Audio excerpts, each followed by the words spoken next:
Hi, I'm Dusty Roberts. I'm the team leader here at Luv-A-Rug, and we love sharing client stories.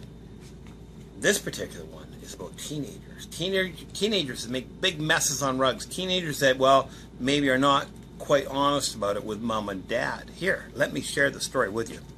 Your teenagers have an unauthorized party when you're not at home. Maybe a drink or two spilled on a nice living room area rug along with numerous other unknown marks. Good. Teenagers might clean up after the party, hopefully so you don't discover that there was a party at all. But scrub as they might, with every kind of general cleaning agents in the cupboards, none intended for the use on nice, thick cotton area rugs, the stains remained and were artfully concealed under furniture by turning the rug around, only to be discovered a year later. Only when the Christmas tree tipped the contents of his water bucket into the same rug did we notice or discover last year's stain.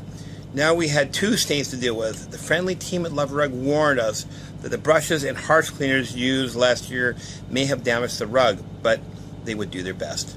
Not only did they get the stain out and recover the rug to its original state, they also did it much quicker than scheduled so that we had the rug back in place in no time. Very friendly and informative, great service. I will take all my rugs back there again. Brett and Lisa Hill, Victoria, BC. You know, teenagers can be really, really hard on your rugs and other things in your home. And hey, I get it. I used to be a teenager. I know about this. Maybe you were a teenager too. So we can fix almost anything. You just bring it in. We'll take a look and we'll fix it. Hey, if you don't want to bring it in, you can even text us at 778-533-7847. Text us a picture of your rug that maybe you got a big problem on it and you want to know if we can fix it. Just text us and we'll let you know. I'm Dusty with Luv-A-Rug.